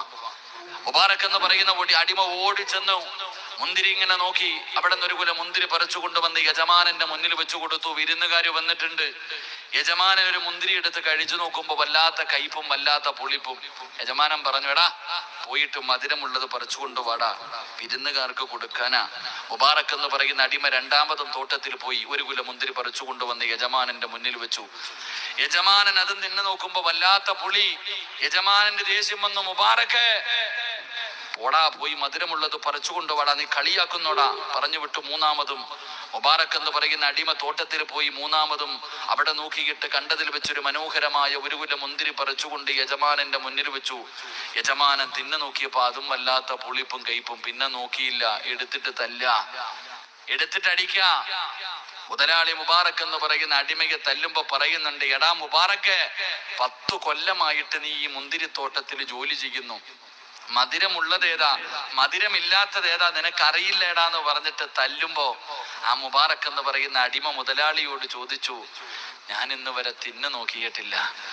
10 വർഷമായിട്ട് ഞാനിവിടെ ജോലി ചെയ്യുന്നു. എനിക്ക് ജോലിയല്ലേ, മുന്തിരിത്തോട്ടം നോക്കാനുള്ള ജോലിയല്ലേ എനിക്ക്? തിന്നാനുള്ള അനുവാദം നിങ്ങൾ എനിക്ക് തന്നിട്ടില്ലല്ലോ. താഴെ കിടക്കണ ഒരു മുന്തിരിയെങ്കിലും എടുത്ത് തിന്നാലല്ലേ മധുരമുള്ളതേതാ മധുരമില്ലാത്തതേതാ എന്ന് എനിക്കറിയില്ല. അള്ളാഹുബെ, മുബാറക് എന്ന് പറയുന്ന അടിമയുടെ മറുപടി കേട്ടിട്ട് ആ മനുഷ്യന്റെ കണ്ണങ്ങിട്ട് നിറയാൻ തുടങ്ങി. അതാ 10 കൊല്ലം ഒരു മുന്തിരിത്തോട്ടത്തിൽ ജോലി ചെയ്തിട്ട് ആ തോട്ടത്തിൽ താഴെ കിടക്കണ ഒരു മുന്തിരി പോലും എടുത്ത് തിന്നിട്ടില്ല. നിങ്ങൾ ആലോചിക്ക്. നമ്മുടെ പള്ളിയുടെ മൂത്രപ്പുരേ കിടക്കണ ചെരുപ്പ് നിങ്ങൾ കണ്ടിട്ടുണ്ടാ? അള്ളാടെ പള്ളി കിടക്കണ മൂത്രപ്പുരേ കിടക്കണ ചെരുപ്പ് കണ്ടിട്ടുണ്ടാ? ആ ചെരുപ്പിന്റെ മുകൾ ഭാഗം മുറിച്ചിട്ടിരിക്കുക. എന്തിന്? ആരെങ്കിലും മോട്ടിച്ചോണ്ട് പോകാതിരിക്കാൻ. ആലോചിക്ക്. ആ പള്ളി കമ്മിറ്റിക്കാരന്മാരെ തല്ലണം. അത്ര ആലോചിക്ക്, എത്ര ഗതികേടെന്ന് ആലോചിക്ക്. പള്ളിയുടെ മൂത്രപ്പുരേ കിടക്കണ ആർക്കും വേണ്ടാത്ത ആ ചെരുപ്പ് മുറിച്ചിട്ടിരിക്കുക. ബാത്റൂമിലെ കപ്പ് വരെ തൊടല് കിട്ടാഞ്ഞത് കാര്യം. ചങ്ങല കെട്ടിയിരുന്നെങ്കിൽ കെട്ടിയിട്ടാനെ, കയറിലാ കെട്ടിയിട്ടിരിക്കണേ. അല്ലാഹു അല, നിങ്ങൾ ചിന്തിക്ക് സഹോദര. ഇത് ചോദിക്കുമ്പോ കമ്മിറ്റിക്കാര് പറയും, ഉസ്താദെ പള്ളിയുടെ സ്വത്തല്ലേ, പിന്നെ പള്ളിയുടെ എന്തൊക്കെ അവിടെ കൊണ്ടുപോകുന്നു? പള്ളി കിടക്കണ മൂത്രപ്പുരേ കിടക്കണ ചെരുപ്പ് അതാ സമുദായത്തിന് തന്നെ നാണക്കേടല്ലേ സഹോദര. നിങ്ങൾ ആലിക്ക് അമാനത്തിന്റെ വിഷയം, നമ്മുടെ ഗതികേട് നിങ്ങൾ ചിന്തിക്ക്. പള്ളിയിലെ മൂത്രപ്പുരേ കിടക്കണ ചെരുപ്പ് വരെ. അല്ലാഹു അലം, അല്ലാഹു ഹിദായത്ത് നൽകരുമാറകട്ടെ. ആമീൻ പറ ചങ്ങാതി. എടാ 10 കൊല്ലം മുന്തിരിത്തോട്ടത്തിൽ കിടന്നിട്ട് താഴെ വീണ ഒരു മുന്തിരി പോലും നമ്മുടെ മുൻഗാമികൾ, ഈ അമുസ്ലിമീങ്ങൾ ആരെങ്കിലും ഈ പള്ളിയിലെ മൂത്രപ്പുര കയറിയ നമ്മുടെ അളക്കണ എങ്ങനെ ആലോചിക്ക്. ആ ചെരുപ്പ് പോലും. പിന്നെ കുറ്റം പറയാൻ കഴിയില്ല. ജുമാ നിസ്കാരം കഴിഞ്ഞിട്ട് അങ്ങോട്ട് ഇറങ്ങിയിട്ട് ആദ്യം കിട്ടുന്നത് കാലിയിട്ടുകൊണ്ട് പോണ കാലമല്ലേ. പറയുമെല്ലാം പറയണമല്ലോ. എടാ നിസ്കാരം കഴിഞ്ഞ് ഇങ്ങോട്ട് ഇറങ്ങാ. ഹജ്ജ് ഉംറയൊക്കെ ചെയ്ത പ്രതിഫലവും വാങ്ങാ. വെള്ളിയിലോട്ട് ഇറങ്ങിയിട്ട് ഇങ്ങോട്ട് നോക്കാ. സ്വന്തം ചെരുപ്പിടുമ്പോ അറിയാറില്ലേ ഗതി. നിങ്ങൾ അലിക്ക് അവിടെ നിന്ന് എടുത്തുകൊണ്ട് പോകുന്നവർ അള്ളാഹു കാത്തിരക്ഷിക്കുമാറാകട്ടെ. മുബാറക് എന്ന് പറയുന്ന അടിമയുടെ മറുപടി കേട്ടിട്ട് ആ മനുഷ്യൻ അവിടെ നിന്ന് പൊട്ടിക്കരഞ്ഞോണ്ട് ഓടുക. തന്റെ വീടിന്റെ അകത്തേക്ക് കയറി ചെന്നിട്ട് സുന്ദരിയായ മകളെ ഇങ്ങ് വിളിച്ചു, മോളെ വാ മോളെ, വാപ്പ നിനക്കൊരു പുതിയാപ്പളയെ കണ്ടെത്തി. വാപ്പ ഒരു പുതിയാപ്പളയെ കണ്ടെത്തി. മോള് ചോദിച്ചു, ആരാ വാപ്പ? സുന്ദരിയായ പണക്കാരന്റെ മകള് ചോദിക്കുക, ആരാ ഉപ്പ? നമ്മുടെ തോട്ടത്തിൽ ജോലി ചെയ്യണം മുബാറക് ഉണ്ടല്ലോ, ഓനാ പുതിയാപ്പള. അതെന്തേ വാപ്പ എന്തേ മുബാറക്കിനെ തിരഞ്ഞെടുക്കാനുള്ള കാരണം എന്താ? മോക്ക് ചോദിക്കാനുള്ള അവകാശം ഉണ്ടല്ലോ. അവിടെ നിന്ന് ചോദിച്ചു, എന്തേപ്പ നമ്മുടെ തോട്ടത്തിലും? മോളെ, അവനെക്കാളും ഒരു നല്ല ഒരുത്തനെ മരിക്കണ കാലം വരെ തെരഞ്ഞാലും എനിക്ക് കിട്ടൂല. ഞാൻ മരിക്കണ കാലം വരെ തെരഞ്ഞാലും ഓനെ പോലെ ഒരു നല്ല ഒരുത്തനെ തെരഞ്ഞെടുക്കാൻ ഉപ്പായ്ക്ക് പറ്റൂല. മോള് ചോദിച്ചു, വാപ്പായ്ക്ക് ഇഷ്ടമാണോ? ഇഷ്ടമായെങ്കിൽ എനിക്കും ഇഷ്ടം വാപ്പ. അതാ മക്കള്. വാപ്പായ്ക്ക് ഇഷ്ടമാണോ? എനിക്ക് എന്റെ ഇഷ്ടമാ, എന്റെ ഉപ്പാട് ഇഷ്ടമാണ്. എനിക്ക് കല്യാണം നടത്തി കൊടുത്തു. ആ മുബാറക് എന്ന് പറയുന്ന അടിമയുടെ മകന്റെ പേരെന്തെന്നറിയോ? ആ മനുഷ്യന്റെ മകനാണ് മഹാനായ അബ്ദുല്ലാഹിബ്നുൽ മുബാറക് റളിയല്ലാഹു തആല അൻഹു. ലോകം അറിയുന്ന പണ്ഡിതൻ ആ മനുഷ്യന്റെ മകനായിരുന്നു എന്ന് ചരിത്രം പഠിപ്പിക്കുകയാ. മോനെ, അള്ളാഹുവിന്റെ റസൂൽ സല്ലല്ലാഹു അലൈഹി വസല്ലമ തങ്ങൾ പറഞ്ഞു, ഒരു ദുആ ചെയ്യുന്നവന് സ്വർഗമുണ്ട്. ഒരു ദുആ ചെയ്യുന്നവന് സ്വർഗമുണ്ട്. ഏത് ദുആ? ആർക്ക് വേണമെങ്കിലും ചെയ്യാം. റബ്ബനാ ഹബ് ലനാ മിൻ അസ്വാജിനാ വദുരിയാതിനാ ഖുറത അയ്യുനിൻ വജഅൽനാ ലിൽമുത്തഖീന ഇമാമാ. പെണ്ണ് കെട്ടിയവർക്കും കെട്ടാത്തവർക്കും ചെയ്യാൻ പറ്റുന്ന ദുആയാണ്. അല്ലാഹുവേ, എന്താണ് ദുആ ചെയ്യുന്നത്? അല്ലാഹുമ്മ റബ്ബനാ ഹബ് ലനാ മിൻ അസ്വാജിനാ. അല്ലാഹുവേ, എനിക്ക് കണ്ണിന് കുളിർമയുള്ള സ്വാലിഹത്തായ നിന്നെ പേടിച്ച് ജീവിക്കുന്ന ഒരു ഭാര്യ എനിക്ക് തരണേ തമ്പുരാന്. പെണ്ണുങ്ങൾ ദുആ ചെയ്യുന്നു, എനിക്കൊരു ഭർത്താവിനെ തരണേ തമ്പുരാന്. എന്നിട്ട് പറയുകയാ, ഖുർറത അയ്യുനിന്, പടച്ചവരെ ദുനിയാവിലും ആഖിറത്തിലും ഉപകരിക്കുന്ന സാലിഹായ സന്താനങ്ങളെ ഞങ്ങൾക്ക് തരണേ അല്ലാ. എന്നിട്ട് മൂന്നാമത് പറയുകയാ, ലിൽ മുത്തഖീന ഇമാമാ. എന്റെ ഭാര്യക്കും മക്കൾക്കും മാതൃകയാകുന്ന, എന്റെ ഭാര്യക്കും മക്കൾക്കും ഇമാമത്ത് നിൽക്കാൻ അർഹതയുള്ള പടച്ചവനെ എന്റെ ഭാര്യക്കും മക്കൾക്കും മാതൃകയാകുന്ന ഒരു വാപ്പയാക്കണേ തമ്പുരാന്. എന്റെ പ്രിയമുള്ളവരെ, മാതാപിതാക്കൾ ആദ്യം നന്നാകൂ. അതുകൊണ്ട് എന്റെ പ്രിയമുള്ളവരോട് പറയുകയാണ്, പെൺമക്കളെ വളർത്തേണ്ടത് ആൺമക്കളെ വളർത്തുന്നത് പോലെയല്ല. അവരെ പ്രത്യേകമായിട്ട് നിങ്ങളൊന്ന് പരിഗണിക്കൂ. അവർക്ക് അല്ലാഹ് ആരാണെന്ന് പറഞ്ഞു കൊടുക്കൂ. അത് പള്ളിയിലെ ഖതീബിന്റെ ജോലിയല്ല, മദ്രസയിലെ ഉസ്താദന്മാരുടെ പണിയല്ല. ആദ്യം പറഞ്ഞു കൊടുക്കേണ്ട ബാധ്യത നിനക്കാണ്. അല്ലാഹ് ആരാണ്, മുത്തുനബി ആരാണ്, പരിശുദ്ധമായ ദീൻ എന്താണ്, പടച്ചവനെ നിന്റെ മക്കൾക്ക് ഇങ്ങനെ ഓരോന്നായി പഠിപ്പിച്ചു കൊടുക്കൂ. ലജ്ജ എന്താണെന്ന് പറഞ്ഞു കൊടുക്കും മുസ്ലിമേ. എന്റെ പ്രിയപ്പെട്ട പെങ്ങള്, നിന്റെ പൊന്നാര മകൾക്ക് ലജ്ജ എന്താണെന്ന് പറഞ്ഞു കൊടുക്കൂ. എന്റെ പ്രിയപ്പെട്ടവരെ, ഇന്നത്തെ പെൺകുട്ടികളുടെ വസ്ത്രധാരണ നിങ്ങൾ കണ്ടിട്ടുണ്ടോ? ഇന്നത്തെ പെൺമക്കളുടെ നടത്തം കണ്ടിട്ടുണ്ടോ? അവരുടെ പ്രവർത്തനങ്ങളും അവരുടെ സ്വഭാവങ്ങളും നിങ്ങൾ കണ്ടിട്ടുണ്ടല്ലോ. എന്റെ പ്രിയമുള്ളവരെ, സങ്കടം തോന്നുകയാണ്. വാപ്പാ, മക്കള് ചോദിക്കുമ്പോ തന്റെ പൊന്നാര മകള് തലമറയ്ക്കാതെ നടക്കുന്നുണ്ട്. തിരുത്തി കൊടുക്കാൻ നിനക്ക് കഴിയുന്നില്ല. പൊന്നാര മക്കൾ ഇറങ്ങിയ വസ്ത്രം ധരിച്ചു, ശരീരത്തിന്റെ ഭാഗങ്ങൾ പുറത്ത് കാണിച്ചുകൊണ്ട് നടക്കുന്നുണ്ട്. തിരുത്താൻ നിനക്ക് സമയമില്ല. എങ്കിൽ അല്ലാഹുവിന്റെ റസൂല് പറയുകയാ, നാളെ പടച്ചറപ്പിന്റെ കോടതിയിലെ ഏറ്റവും വൃത്തികെട്ടവര്, ഏറ്റവും നശിച്ചവര് 3 വിഭാഗമാണ്. അല്ലാഹു അവരോട് കരുണ കാണിക്കില്ല, അവരുടെ മുഖത്ത് നോക്കാറില്ല, അവരോട് സംസാരിക്കില്ല, അവരോട് ഒരു പരിഗണനയും അല്ലാഹു കാണിക്കില്ല. മുത്തുനബി എവിടെന്ന് പറയുമ്പോ സ്വഹാബത്ത് ചോദിക്കുന്നു, യാ റസൂലല്ലാഹ്, അല്ലാഹുവിന്റെ നബിയേ, ആരാണ് നബിയേ, ആരാണ് നബിയേ? 3 വിഭാഗത്തിൽ ഒന്നാമത്തെ വിഭാഗമാരെന്നറിയുമോ? തന്റെ ഭാര്യയും തന്റെ പെൺമക്കളും അതാ തെറ്റ് ചെയ്യുന്നത് കണ്ടിട്ട് ആ തെറ്റിനെ നിസാരമായി തള്ളിക്കളയുന്ന വാപ്പാ, നിന്നെ അല്ലാഹു വെറുതെ വിടത്തില്ലെന്ന് ആദരവായ പ്രവാചകൻ നബി മുഹമ്മദ് മുസ്തഫ സല്ലല്ലാഹു അലൈഹി വസല്ലം. നീ വിചാരിച്ചോ ഒറ്റയ്ക്ക് അങ്ങ് പോകാന്ന്? ഇത്തഖുല്ലാഹ ഫിൻ നിസാ. റസൂലുള്ളാഹി തങ്ങൾ അവിടെന്ന് പറഞ്ഞു, പെണ്ണുങ്ങളുടെ കാര്യത്തിൽ നിങ്ങൾ സൂക്ഷിക്കണം അല്ലാഹുവിനെ. അല്ലാഹു നിങ്ങളെ ഏൽപ്പിച്ചിരിക്കുന്ന അമാനത്ത. നാളെ നീ നിസ്കരിച്ചതിനെ കുറിച്ച് മാത്രമല്ല, നിന്റെ ഭാര്യയെയും മക്കളെയും കുറിച്ച് നാളെ അല്ലാഹു നിന്നോട് വിചാരണ ചെയ്യുമെന്ന് നബിയുനാ റസൂലുള്ളാഹി സ്വല്ലല്ലാഹു അലൈഹി വസല്ലം. അല്ലാഹുവേ, പള്ളിയിലെ പ്രസിഡന്റാ, സെക്രട്ടറിയാ, ഹജ്ജിന് പോയ ഹാജിയാരാ, ഇരു നിസ്കാര തഴമ്പുണ്ട്, താടിക്കും മുട്ടുവരെ നീളമുണ്ട്, ജുബ്ബയും ഒക്കെ ഇട്ടുകൊണ്ട് നടക്കണം വലിയ മഹാനാ. കൂടെ പോണ മോളങ്ങൾ കണ്ടിട്ടുണ്ടാ? സുബ്ഹാനല്ലാഹ്, അല്ലാഹു അലം. എഴുന്നള്ളത്തിന് വരണ ആനയെ കൊണ്ടുപോണ പോലെ. അല്ലാഹുവേ, ഹാജിയാരുടെ താടിയുടെ നീളവോ, ഹാജിയാരെ കാണുമ്പോ എല്ലാരും എഴുന്നേറ്റ് ബഹുമാനിക്കും. എടാ, സ്വന്തം പെണ്ണും പിള്ളയും മക്കളെ നടക്കണ കോലം കണ്ടിട്ടുണ്ടാ? ഈ കരിക്കണ താത്താമാര് കടയിൽ പോയിട്ട് ഫറദ വാങ്ങും, കടയിൽ പോയി ഫറദ വാങ്ങും. എന്നിട്ട് നേരെ കടയിൽ പോയി ഫറദ വാങ്ങുമ്പോ നല്ല ഇട്ട് നോക്കുണ്ടോ, കൊള്ളാം. എന്നിട്ട് നേരെ തയ്യക്കടക്കാരന്റെ കൈ കൊണ്ട് കൊടുത്തിട്ട് പറയും, ഇതൊന്ന് ടൈറ്റ് ആക്കി തരാൻ. കൊണ്ടുപോയിട്ട് പറയാ, ഇതൊന്ന് ടൈറ്റ് ആക്കാൻ. എന്റെ ടൗണിൽ ഇറങ്ങുമ്പോ എന്റെ ജിമ്മിന് പോണ താത്ത എന്റെ മസിൽ നാട്ടുകാർ മുഴുവനും കാണണം. അതുണ്ട്, നാട്ടുകാർ മുഴുവനും കാണണം. എന്റെ എല്ലാ മസിലും അവിടെ ഇവിടെ ചാടിക്കിടക്കണം. അതിനല്ലേ ടൈറ്റ് ആക്കണേ. ഹാജിയാരുടെ പുറകിൽ ഇങ്ങനെ വരിക, ഇങ്ങനെ അങ്ങോട്ട് വരിക. ആ ഹാജിയാർക്ക് സ്വന്തം പെണ്ണുമ്പിള്ളയെ നോക്കാൻ സമയമില്ല. എടാ, പെണ്ണുമ്പിള്ളതോ തലേ തുണിയില്ല, സർവ്വതും കാണിച്ച് വെളിയിൽ നടക്കുന്നു. മക്കളതോ തലേ തുണിയില്ല, അങ്ങനെ നടക്കാ. അപ്പഴാ പള്ളിയിലെ ഫാത്തിഹ, ഉസ്താദിന്റെ ഹത്തീബിന്റെ ഫാത്തിഹയുടെ തെറ്റ് കണ്ടുപിടിക്കാൻ നടക്കണം വാപ്പ. അപ്പഴാ സ്വന്തം പെണ്ണുമ്പിള്ളയെ നേരെയാക്കാൻ വയ്യ, സ്വന്തം മക്കളെ. നീ വിചാരിച്ചു അല്ലാഹു നിന്നോട് പറഞ്ഞത് നീ ഒറ്റയ്ക്ക് സ്വർഗത്തിൽ പോടാന്നല്ല വാപ്പ. നീ ഒറ്റയ്ക്കങ്ങ് പോകാനല്ല അല്ല പറഞ്ഞത്. എടാ സ്വന്തം കാര്യം നോക്കി നടക്കാനല്ല. നീ പോകുമ്പോ പെണ്ണും പിള്ളയും മക്കളെയും കൂടെ കൊണ്ടുപോ ചങ്ങാതി സ്വർഗത്തിൽ പോകുമ്പോ. അതല്ലേ അല്ല പറഞ്ഞത്. നിങ്ങളുടെ സ്വന്തം പെണ്ണും പിള്ളയെ മക്കളെ നോക്കാൻ നടക്ക. ഏത് പൊട്ടനെ അറിയാത്തത്? വീട്ടിൽ കയറി ചെല്ലുമ്പോ സിനിമ കാണാവോ? സീരിയൽ കാണാവോ? അനുമതിയാണോ? നിങ്ങൾക്ക് ആർക്കെങ്കിലും തെളിയിക്കാൻ പറ്റുമോ? ഇല്ല. ഏത് വണ്ടി തന്നെ എടുക്കാൻ വേണമെങ്കിലും നിങ്ങൾ പൊക്കോ. ഈ സിനിമ കാണുന്നതും സീരിയൽ കാണുന്നതും ഒന്ന് ജായിസെങ്കിലാക്കാൻ പറ്റുമോ? പറ്റൂല. വീട്ടിൽ ഉണ്ട്, TV ഉണ്ട്. ഉസ്താദ് ബർക്കത്തിന് അൽഹംദുലില്ലാ. ഞാൻ അസറിന് പള്ളി വന്ന ഹദ്ദാദ് ഓതിയിട്ട് ഖത്തീബിന്റെ കൈ പിടിച്ചിട്ട് സലാം പറഞ്ഞിട്ടാ പോണേ. ഓ അല്ലാഹു, എത്ര നല്ല മനുഷ്യൻ. നേരെ വീട്ടിൽ കയറി ചെല്ലുമ്പോ ഇങ്ങനെ ഇരിപ്പോണ്ട് ആമിന ടിവിയുടെ ഫ്രണ്ടില് ചന്ദ്രമഴയും കണ്ടോണ്ട് കൂടെ പോയി ഇരിക്ക. ഫോൻ അവളെ നന്നാക്കാൻ വയ്യ. സ്വന്തം പെണ്ണുമ്പോൾ അവിടെ ഇരിപ്പോണ്ട്, മക്കൾ അവിടെ ഇരിപ്പോണ്ട് ഇങ്ങനെ ഇരുന്ന് കണ്ടോണ്ടിരിക്ക.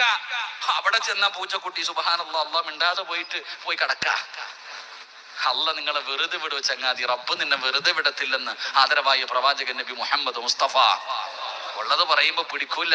നബി മുഹമ്മദ് മുസ്തഫ സല്ലല്ലാഹു അലൈഹി വസല്ലം. ഇതാണ് ഇതിന്റെ സത്യം.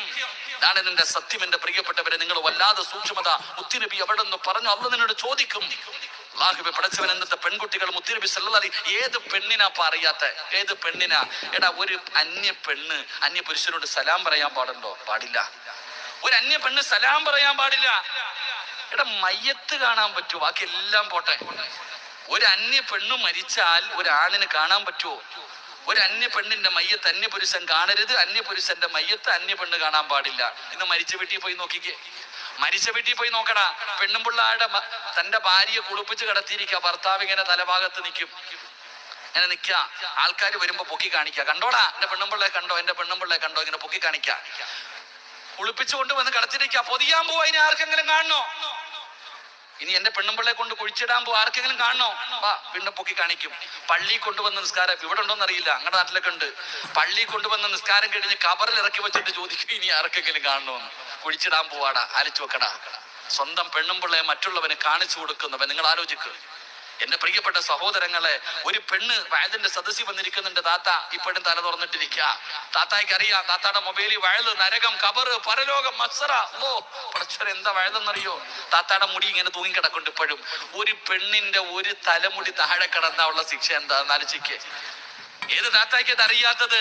എല്ലാവർക്കും അറിയാം ഇതൊക്കെ പാപമാ. ഒരു രോമം. എന്റെ പ്രിയപ്പെട്ട പെങ്ങളെ, അള്ളാഹുവിന്റെ പ്രവാചകന് സല്ലല്ലാഹു അലൈഹി വസല്ലമ തങ്ങള് നിങ്ങളാലിക്കണം. ഇന്നത്തെ പെണ്ണുങ്ങളൊക്കെ, പണ്ടത്തെ പെണ്ണുങ്ങൾ ഉസ്താദന്മാരെ കണ്ടാ തലേ തുണിയിടും. എന്നിട്ട് വീടിന്റെ അകത്ത് പോയി ഒളിച്ചിരിക്കും. ജനലിൽ കൂടെ ഒക്കെ പതുങ്ങി നോക്കും. അതാ ഉസ്താദ് വീട്ടിൽ വരണ്ട, റോഡേ പോയാ മതി. ഉസ്താദന്മാര് വീടിന്റെ പരിസരത്തു കൂടെ പോയാൽ തലേ തുണിയിട്ട് പതുങ്ങും. ഇന്നെങ്ങാണ് ഉസ്താദ് വന്ന തലേ കിടക്കണ തുണി എടുത്ത് താഴെ ഇട്ടിട്ട് നെഞ്ചും മരിച്ച് ഉസ്താദിന്റെ മുന്നിൽ വന്ന് നിൽക്കും. ഇന്നത്തെ പെണ്ണുങ്ങൾ അരച്ചിക്ക് കാലെവിടെത്തിയെന്ന്. എന്റെ പ്രിയപ്പെട്ട പെങ്ങളെ, അല്ലാഹുവിന്റെ പ്രവാചകന് സല്ലല്ലാഹു അലൈഹി വസല്ലമ തങ്ങളുടെ മുന്നിലേക്ക് ഒരു സാലിഹത്തായ പെണ്ണ് കരഞ്ഞുകൊണ്ട് കടന്നു വരികയാ. അല്ലാഹുവിന്റെ റസൂലിന്റെ ചാരത്ത് വന്നിട്ട് പറയുന്നു, യാ റസൂലല്ലാഹ്, അല്ലാഹുവിന്റെ നബിയേ, എനിക്ക് വേണ്ടിയൊന്ന് ദുആ ചെയ്യണേ നബിയേ. എനിക്ക് അപസ്മാരത്തിന്റെ രോഗമാണ്. എന്റെ രോഗം മാറാനൊന്ന് ദുആ ചെയ്യണേ. വല്ലാത്ത വേദനയാണ് നബിയേ, വല്ലാത്ത പ്രയാസമാണ് നബിയേ. മുത്തുനബിയുടെ ചാരത്ത് വന്ന് കരഞ്ഞുകൊണ്ട് പറയുമ്പോ അല്ലാഹുവിന്റെ പ്രവാചകൻ സല്ലല്ലാഹു അലൈഹി വസല്ലമ തങ്ങള് അവിടുന്ന് പറഞ്ഞു, പെണ്ണേ, ഞാൻ ദുആ ചെയ്താ നിന്റെ രോഗം മാറും. പക്ഷേ നീ ക്ഷമിക്കാൻ തയ്യാറാണെങ്കിൽ അല്ലാഹു നിനക്ക് സ്വർഗം തരും പെണ്ണ്. മുത്തുനബി അവിടെ നിന്ന് പറഞ്ഞു കൊടുക്കുമ്പോ ആ പെണ്ണ് പറയുകയാ, എനിക്ക് വേണ്ടി ദുആ ചെയ്യണ്ട, എനിക്ക് സ്വർഗം മതി നബിയേ. ഏത് വേദനയും സഹിക്കാനാ തയ്യാറാണ്. അവിടെ നിന്ന് പറഞ്ഞുകൊണ്ട് മുത്തുനബിയുടെ ചാരത്ത് നിന്ന് മടങ്ങി പോവുകയാണ്. കുറച്ച് കഴിയുമ്പോ ഇലാ ഹദ്റത്തി റസൂലില്ലാഹ്, മുത്തുനബിയുടെ ചാരത്തേക്ക് പിന്നെയും ഓടി വരികയാ. യാ റസൂലല്ലാഹ്, എനിക്ക് ദുആ ചെയ്യണേ നബിയേ, എനിക്ക് ദുആ ചെയ്യണേ നബിയേ. രോഗം മാറാനല്ല നബിയേ, ഈ അപസ്മാരം എന്ന് പറയുന്ന രോഗം എപ്പോൾ എവിടെ വെച്ചാണ് വരുന്നതെന്നറിയില്ല. ഈ രോഗം വന്ന് ഞാനങ്ങ് ബോധം കെട്ട് പിടഞ്ഞു വീഴുമ്പോ എന്റെ ഔറത്ത് വെളിവാകുന്നു നബിയേ. ആ പെണ്ണ് പറയാ, അപസ്മാരം എന്ന് പറയുന്ന വായിലൂടെ പതയൊക്കെ വരും, കൈകാലുകളിട്ട് ഇങ്ങനെ അടിക്കും. അപ്പോഴാ ഇരുമ്പൊക്കെ എടുത്ത് കൈവച്ചു കൊടുക്കുക. ഈ രോഗം ഞാൻ ആണുങ്ങളുടെ ഇടയിലൊക്കെ വെച്ച് എവിടെ വെച്ചാ വരണമെന്നറിയില്ല. ഈ രോഗം വന്നിട്ട് ഞാൻ താഴെ വീഴുമ്പോ ഞാൻ അങ്ങനെ കിടന്ന് പിടയുന്ന സമയത്ത് എന്റെ ഔറത്ത് വെളിവാകുന്ന നബിയെ. എനിക്കാണെങ്കിൽ തിരിച്ചു പിടിച്ചിടാൻ കഴിയുന്നില്ല. അന്യ പുരുഷന്മാര് എന്റെ ഔറത്ത് കാണുന്നു, അതെനിക്കിഷ്ടമല്ല നബിയെ. അതുകൊണ്ട് ആ രോഗം വന്ന് വീഴുന്ന സമയത്ത് അള്ളാഹുവിന്റെ സംരക്ഷണം, എന്റെ ഔറത്ത് തുറക്കാതെ ഇരിക്കാൻ ഒന്ന് ദുആ ചെയ്യണേ നബിയെ. മുത്തുനബിയുടെ ചാരത്ത് വന്നിട്ട് ഒരു സാലിഹത്തായ പെണ്ണ് കരഞ്ഞുകൊണ്ട് പറഞ്ഞു എന്ന് ചരിത്രം പറയുന്നു. ഇന്നത്തത് കടയിൽ പോയി ഫർദയും വാങ്ങിച്ചിട്ട് അതിൻ്റെ ഐറ്റാക്കിയിട്ട് കാണാൻ പറ്റുന്നത് മുഴുവനും വെളിയിൽ കാണിക്കുന്ന പെണ്ണുങ്ങളുടെ കാലം. അള്ളാഹു നമ്മളെ കാത്തിരക്ഷിക്കുമാറാകട്ടെ. അള്ളാഹു കാത്തിരക്ഷിക്കുമാറാകട്ടെ. എന്റെ പ്രിയപ്പെട്ട ഉപ്പാനോടും ഉമ്മാനോടും, നീ കഷ്ടപ്പെട്ടുണ്ടാക്കിയ പൈസ കൊടുത്തു മക്കൾക്ക് വസ്ത്രം വാങ്ങിച്ചു കൊടുക്കുമ്പോ അത് ഇട്ടിട്ട് ആദ്യം നീ നിന്റെ മുന്നിലൊന്ന് നിർത്തി നോക്ക്. നിന്റെ പൊന്നുമോളുടെ ശരീരം കാണാം. ആദ്യം നീ ഒന്ന് നിർത്തി നോക്ക്, എന്നിട്ട് വേണം നീ നാട്ടുകാരുടെ മുന്നിലേക്ക് ഇറക്കി വിടാൻ. അതുകൊണ്ട് എന്റെ പ്രിയപ്പെട്ട സഹോദരങ്ങളോട്, പെൺമക്കളെ വളർത്തുമ്പോൾ വളരെ സൂക്ഷ്മതയോടുകൂടി വേണം വളർത്താൻ. അള്ളാഹുവിന്റെ വിശുദ്ധമായ ഖുർആൻ അവിടെ നിന്ന് പറഞ്ഞു, നിങ്ങൾ മക്കളെ വളർത്തുമ്പോൾ വളരെ സൂക്ഷ്മത പുലർത്തണം. മൂന്ന് സമയങ്ങളിൽ മാതാപിതാക്കളുടെ ബെഡ്റൂമിന്റെ അകത്ത് മക്കൾ കയറണമെങ്കിൽ അനുവാദം ചോദിക്കാതെ കയറാൻ പാടില്ലെന്ന് അള്ളാന്റെ വിശുദ്ധ ഖുർആൻ. അള്ളാഹു ഈമാൻ തരുമാറാകട്ടെ. പരിശുദ്ധമായ ഖുർആൻ പറയുന്നു, 3 സമയങ്ങളിൽ മാതാപിതാക്കളുടെ ബെഡ്റൂമിൽ കയറണമെങ്കിൽ മക്കൾ അനുവാദം ചോദിക്കണം. ഏതു മക്കൾ? 25, 20, 18, 15, 10 വയസ്സുള്ള മക്കളല്ല, പ്രായപൂർത്തിയാകാത്ത മക്കൾ. 7 വയസ്സുള്ളവനോട് നിസ്കരിക്കാൻ കൽപ്പിക്കണം. അപ്പൊ 7 വയസ്സിന് താഴെ പ്രായമുള്ള ആൺമക്കളും പെൺമക്കളും 3 സമയങ്ങളിൽ മാതാപിതാക്കളുടെ ബെഡ്റൂമിൽ കയറണമെങ്കിൽ വാതിലിൽ തട്ടിയിട്ട് അനുവാദം ചോദിച്ചിട്ടേ കയറാൻ പാടുള്ളൂ എന്ന് അള്ളാഹുവിന്റെ വിശുദ്ധ ഖുർആൻ. അള്ളാഹു നമുക്ക് ഈമാൻ തരുമാറാകട്ടെ. എടാ, പ്രായപൂർത്തിയാകാത്ത 7 വയസ്സിന് താഴെ പ്രായമുള്ള മക്കള് വാപ്പാന്റെ ഉമ്മാന്റെയും ബെഡ്റൂമിന്റെ വാതിലിൽ തട്ടിക്കിട്ടേ കയറാൻ പാടുള്ളൂ. ആ 3 സമയങ്ങൾ: 1 വെളുപ്പാങ്കാലം, ഖുർആൻ പറയുന്നു സുബഹിക്ക് മുമ്പുള്ള സമയം, ആ വെളുപ്പാങ്കാല സമയം. 2 ഉച്ചയ്ക്ക് ഭക്ഷണം കഴിച്ചിട്ട് നട്ടുച്ച സമയം, ഭക്ഷണമെല്ലാം കഴിച്ച് നമ്മൾ റൂമിൽ കയറി കിടക്കുന്ന സമയം. 3 രാത്രിയിൽ. ഈ 3 സമയങ്ങളിൽ അനുവാദം ചോദിക്കാതെ ബെഡ്റൂമിന്റെ അകത്ത് മക്കള് കയറാൻ പാടില്ല, അള്ളാന്റെ വിശുദ്ധ ഖുർആൻ. എന്തുകൊണ്ട് നിങ്ങൾ ആലോചിക്കുക സഹോദര. വെളുപ്പാങ്കാലത്ത് നല്ല ഉറക്കമാ, ഏറ്റവും കൂടുതൽ ഉറങ്ങാൻ സുഖമുള്ള സമയം.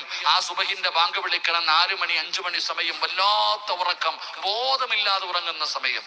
എന്റെ പ്രിയപ്പെട്ട സഹോദരങ്ങളെ, നമ്മൾ ആണുങ്ങളൊക്കെ രാത്രി കിടന്നുറങ്ങുമ്പോ ഒരു കൈലി ഉടുക്കും.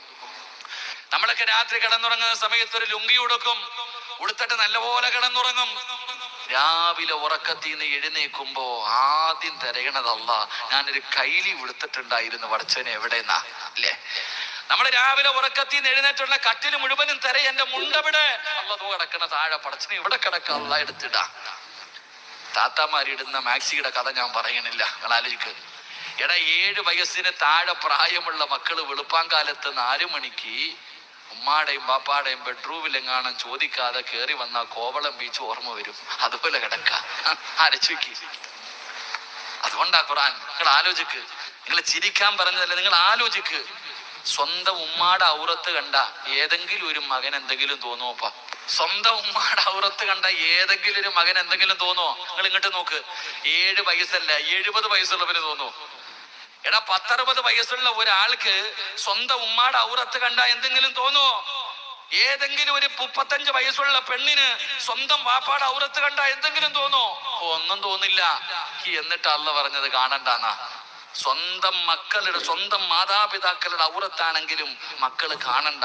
ഇന്ന് പെണ്ണ് പാല് കൊടുക്കുന്നത് മൂത്തവന്റെ മുമ്പിൽ വെച്ച് ഇളയവര് പാല് കൊടുക്കും. ഇങ്ങനെയാ. വീട്ടിൽ ആരുമില്ല, ഉമ്മായും കുഞ്ഞും മാത്രമേ ഉള്ളൂ.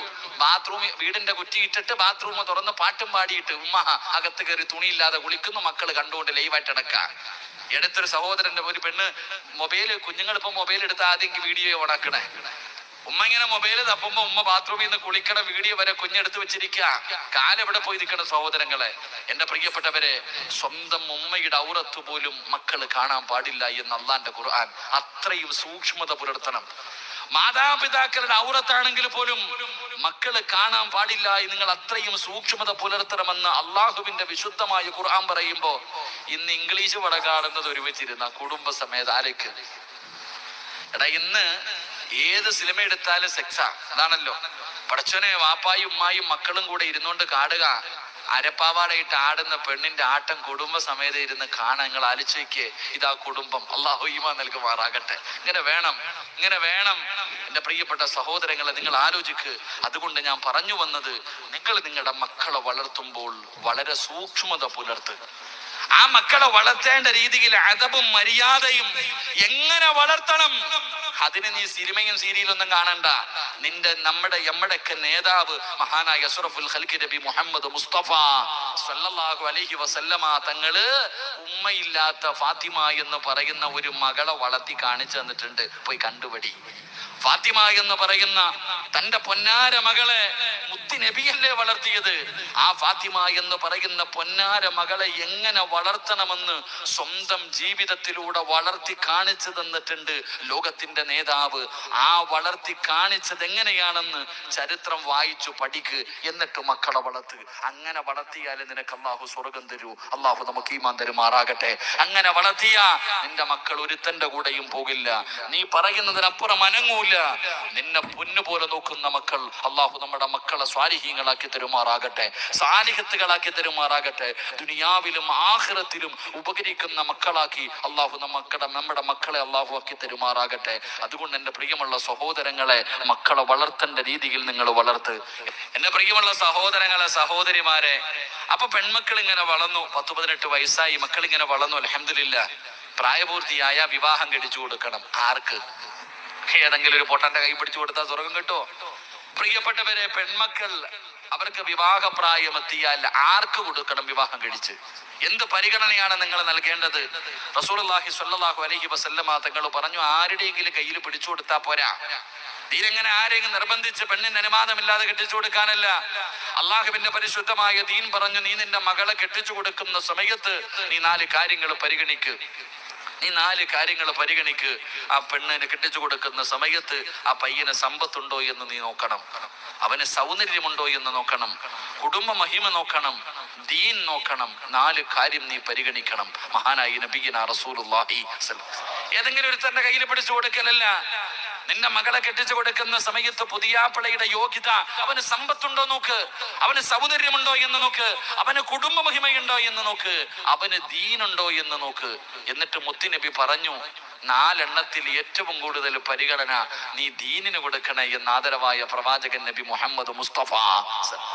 ആദ്യം പരിഗണന കൊടുക്കേണ്ടത് ദീനിനാ. ഇന്ന് അതിനാരും പരിഗണന കൊടുക്കാറില്ല. ഇന്നാരും അള്ളാഹുബെ പടച്ചവനെ പെണ്ണ് കെട്ടുമ്പോ എത്ര ഏക്കർ ഉണ്ടെന്നാ നോക്കണേ. എറണാകുളം ടൗണിൽ വൈറ്റിലയിൽ വല്ല സൂപ്പർ മാർക്കറ്റും ഉണ്ടോ? ഒക്കെ ഒന്ന് കെട്ടിച്ചതാണെങ്കിലും ഒന്ന് പോയതാണെങ്കിലും കുഴപ്പമില്ല, കള്ളുപിടിയനാണെങ്കിലും കുഴപ്പമില്ല. ആണായാലും പെണ്ണായാലും ഇങ്ങനെ അങ്ങനെ. എന്റെ പ്രിയപ്പെട്ട ചെറുപ്പക്കാരോട് പറയുന്നു, മക്കളെ, സഹോദരിമാരെ, റസൂലുള്ളാഹി സ്വല്ലല്ലാഹു അലൈഹി വസല്ലമ തങ്ങൾ പറഞ്ഞു, പണം നോക്കിയിട്ട് ഒരിക്കലും വിവാഹം കഴിക്കരുത്. പണം നോക്കി വിവാഹം കഴിച്ചാൽ അള്ളാഹു നിങ്ങൾക്ക് ദാരിദ്ര്യം തരുമെന്ന് നബി മുഹമ്മദ് മുസ്തഫ. പണം നോക്കിയിട്ട് പെണ്ണ് കെട്ടിയ ദാരിദ്ര്യം ഉണ്ടാകും. അള്ളാഹു കാത്തിരക്ഷിക്കുമാറാകട്ടെ. കാത്തിരക്ഷിക്കുമാറാകട്ടെ. എന്റെ പ്രിയപ്പെട്ട സഹോദരങ്ങളെ, 2 അള്ളാഹുവിന്റെ റസൂൽ സല്ലല്ലാഹു അലൈഹി വസല്ലമ തങ്ങൾ പറഞ്ഞു, നിങ്ങൾ സൗന്ദര്യം നോക്കണം. നിങ്ങൾ സൗന്ദര്യത്തിനേക്കാൾ പരിഗണന ദീനിന് കൊടുക്കണം എന്ന് മുത്തുനബി എവിടെ നിന്ന് പറയുമ്പോ, ഇന്നെല്ലാം സൗന്ദര്യം ഉള്ളതിനെ മാത്രമേ കെട്ടത്തുള്ളൂ, സൗന്ദര്യം ഇല്ലാത്തതിനൊന്നും ആർക്കും വേണ്ടെന്ന്. എല്ലാവർക്കും ഐശ്വര്യറായേക്കാളും വലിയ സാനിയ മിർസയുടെ സൗന്ദര്യം വേണം എല്ലാത്തിനും. ആണാണെങ്കിലും പെണ്ണാണെങ്കിലും മുടിയൊക്കെ മുകളിലോട്ട് ഇങ്ങനെ ഉണ്ടാകണം. പടച്ചോനെ പറവയെ പോലെ ഇട്ടേക്കുന്ന ആൺകുട്ടികളെ മതി ഇത് പെണ്ണുങ്ങൾക്ക്. പാൻറ് കീറി പറഞ്ഞവനെ മതി, നേരെ ചൊവ്വയിട്ട് നടക്കുന്നതിനൊന്നും വേണ്ട. പടച്ചോൻ അങ്ങനെയുള്ളതിന് മാത്രം ഇന്ന് മതി. എന്റെ പ്രിയപ്പെട്ട സഹോദരിമാരെ, സഹോദരങ്ങളുടെ സൗന്ദര്യം ഇന്നത്തെ നിങ്ങൾ ആലോചിക്ക്. പണ്ടൊക്കെ പെണ്ണ് കാണാൻ പോകുമ്പോ വീട്ടിലെ ഉമ്മാടെ സഹോദരനോ ആരെങ്കിലും വിളിച്ചോണ്ടോ, മാമാമാരോ അങ്ങനെ കുടുംബത്തിൽ നിന്ന് ആരെങ്കിലും വിളിച്ചോണ്ടാ പണ്ടുള്ള ആൾക്കാരൊക്കെ പെണ്ണ് കാണാൻ പോയേ. ഇന്ന് കുടുംബത്തിൽ നിന്ന് ഒന്നിനും കൊണ്ടുപോകില്ല. ഇന്നത്തെ ചെറുപ്പക്കാര് പെണ്ണ് കാണാൻ പോകുമ്പോ 2 മലക്കുകളെ കൊണ്ടുപോകും, 2 കൂട്ടുകാരെ. അളിയാ, നാളെ വൈകിട്ട് ഒരു പെണ്ണ് കാണലുണ്ട്, ഓക്കെ. പടച്ചവനെ, വൈകുന്നേരം സമയമാകുമ്പോ ഒരുങ്ങി നിൽക്കുക. ഇതിലെ പുതിയാപ്പളെ ആരാന്നറിയത്തില്ല. കാരണം പെണ്ണ് കെട്ടി 2 മക്കളുള്ളവന്റെ ഒരുക്കം കണ്ട അള്ളാഹുവെ, വല്ല ദുൽഖറിനെ പോലെയുള്ള അത്രയും ഷേവൊക്കെ ചെയ്ത് ഇന്നൊക്കെ ചെയ്ത് ഗെറ്റപ്പായിട്ട് നിൽക്കുക. അങ്ങനെ വാഹനത്തിൽ കയറിയിട്ട് പെണ്ണിന്റെ വീട്ടിൽ പോയി. പെണ്ണിന്റെ വാ മക്കളെ വാടാ, എല്ലാത്തിനെയും വിളിച്ച് വീടിന്റെ അകത്ത് കയറ്റി. ആ പുതിയാപ്പള ഇതായില്ലേ, മോളെ വിളിച്ചു വെള്ളം കൊണ്ടുവരാൻ. മോള് ചായ ആയിട്ട് ഇങ്ങനെ വരിക. കൊണ്ടുവന്ന് പുതിയാപ്പള്ളയുടെ മുന്നിൽ കൊണ്ടുവന്ന് കൊടുക്കുമ്പോ ഓൻ ഇങ്ങനെ വന്ന് നോക്കും. പെണ്ണ് കാണലുണ്ടല്ലോ. അപ്പൊ ഓനിങ്ങനെ ഈ പെണ്ണിനെ നോക്കും. ഇങ്ങനെ നോക്കിയിട്ട് വലതു ഭാഗത്തേക്കും ഇടതു ഭാഗത്തേക്കും നോക്കുക. 2 മരക്കളുണ്ടല്ലോ. ഇവർ 2 പേരെ ഇങ്ങനെ നോക്കിയിട്ട് കണ്ണുകൊണ്ട് ചോദിക്കും, എങ്ങനെ ഉണ്ടല്ലിയാ, കൊള്ളാവോന്ന്. അപ്പൊ ഈ കൊണ്ടുപോയിരിക്കണ 2 പേര് ഈ MRI സ്കാനിങ് എടുക്കണ പോലെ ഈ പെണ്ണിന് ഒരു നോട്ടം, തല മുതൽ കാല് വരെ ഒറ്റ സ്കാനിങ്ങാ. ഒരു 1.5 നോട്ടം നോക്കും. അങ്ങനെ നോട്ടിയിട്ട് ഇവന്മാർ 2 പേരും അങ്ങോട്ട് മുഖത്ത് നോക്കിയിട്ട് ഇവനോട് പറയും, കെട്ടിക്കോളിയാ, കൊള്ളാം, കെട്ടിക്കോളെ, പൊട്ടൻ. അല്ലാഹു ആലോചിക്കേ, ഇന്നത്തെ പെണ്ണ് കാണലതാ. എടാ, കെട്ടുന്നവൻ ഇഷ്ടപ്പെട്ടോ ഇല്ലല്ല, കണ്ടവൻ പറയണം കൊള്ളാന്ന്. അങ്ങനെ കിട്ടാ ഇന്നത്തെ കല്യാണം. ഞാൻ ഒരു കാര്യം പറയാം. റസൂലുള്ളാഹി സ്വല്ലല്ലാഹു അലൈഹി വസല്ലമ തങ്ങൾ പറഞ്ഞു, ദീനില്ലാത്ത സൗന്ദര്യമുള്ളവരെ നിങ്ങൾ വിവാഹം കഴിക്കരുത്. കാരണം ആണാണെങ്കിലും പെണ്ണാണെങ്കിലും സൗന്ദര്യം അവരെ നശിപ്പിച്ചു കളയുമെന്ന് നബി മുഹമ്മദ് മുസ്തഫ. സൗന്ദര്യം പെണ്ണിനെ നശിപ്പിച്ച് കളയുമെന്ന് നബി മുഹമ്മദ് മുസ്തഫ സല്ലല്ലാഹു അലൈഹി വസല്ലം. 3 കുടുംബ മഹിമ. ദീനൊന്നും വേണ്ട, പുളിങ്കൊമ്പ് മാത്രം മതി. അതന്നെ. കെട്ടിയ യൂസഫലിയുടെ മോളെ തന്നെ കെട്ടണം. അതാലക്കട. എങ്ങനെ ചിന്തിക്കുന്നവരുണ്ടല്ലോ, വലിയ സമ്പന്നന്മാർ. ഇന്നത്തെ പുതിയ ട്രെൻഡ്, ചെറുപ്പക്കാർക്ക് ശരീരം അനങ്ങാതെ മരിക്കണ വരെ ജീവിക്കണം. ജോലിയൊന്നും ചെയ്യാൻ വയ്യ, മരിക്കുന്ന കാലം വരെ സന്തോഷത്തോടെ ജീവിക്കണം. അപ്പൊ എന്താ വഴി? അതിനാകെ വഴി ഏതെങ്കിലും പണക്കാരുടെ മോളെ വളയ്ക്കുക. അത് തന്നെ ഇപ്പൊ നടന്നുകൊണ്ടിരിക്കണം. അത് തന്നെ. അതിന് വല്ല പൾസറും വാടകയ്ക്ക് എടുത്തിട്ട് ഇങ്ങനെ നടക്കാം. എടാ, കുടുംബ മഹിമ മാത്രം നോക്കരുത്. ദീനില്ലാത്ത വീട്ടിൽ കയറിയിട്ട് പെണ്ണ് കെട്ടരുത്. റസൂലുള്ളാഹി തങ്ങൾ പറഞ്ഞു, നിനക്ക് ആ വീടിന്റെ അകത്ത് ഒരു വിലയുണ്ടാകില്ല. അമ്മായിയപ്പനോട് ചോദിക്കും, മരുമോൻ എങ്ങനെയുണ്ട്? ഓ, അതൊരു കണക്കട, ഇത്ര നിനക്ക് ഈ വില ഉണ്ടാകത്തുള്ളൂ. അള്ളാഹു കാത്തിരക്ഷിക്കുമാറാകട്ടെ, അള്ളാഹു കാത്തിരക്ഷിക്കുമാറാകട്ടെ. പക്ഷെ എന്തിന് പരിഗണന കൊടുക്കണം? ദീനിന് പരിഗണന കൊടുക്ക്.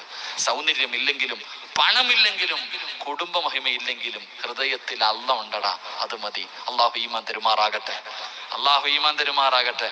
അപ്പൊ ചെറുപ്പക്കാരി ചോദിക്കും, ഉസ്താദ് എന്തിനാ ഉസ്താദ് പെണ്ണ് കെട്ടണേ? ഇല്ലേ, എല്ലാ ചെറുപ്പക്കാരുടെയും സംശയം, എന്തിനാ പെണ്ണ് കെട്ടണേ?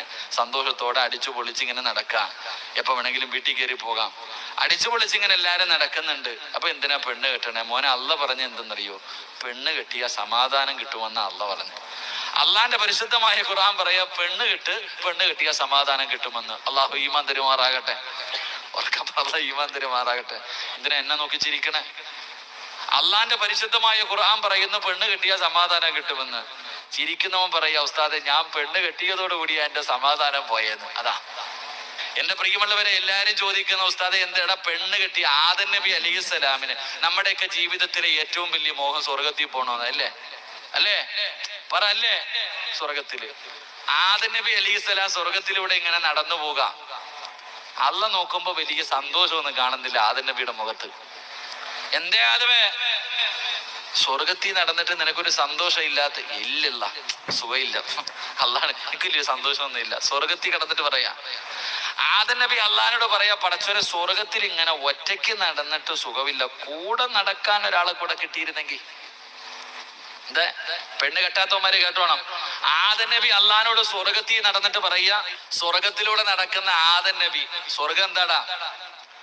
അതിലുണ്ട് മുന്തിരി തോട്ടവും റുമ്മാനും, രസമുള്ളതാ കദളിപ്പഴം തിന്നാനും, താരാട്ടു പാടാന് തൊഴിമാർ പലരുണ്ട്, കൈമുട്ടുവാൻ ചില ദാസിമാർ വരവുണ്ട്. മനോഹരമായ സ്വർഗം. 33 വയസ്സ് എല്ലാവർക്കും യൂസുഫ് നബിയുടെ സൗന്ദര്യം.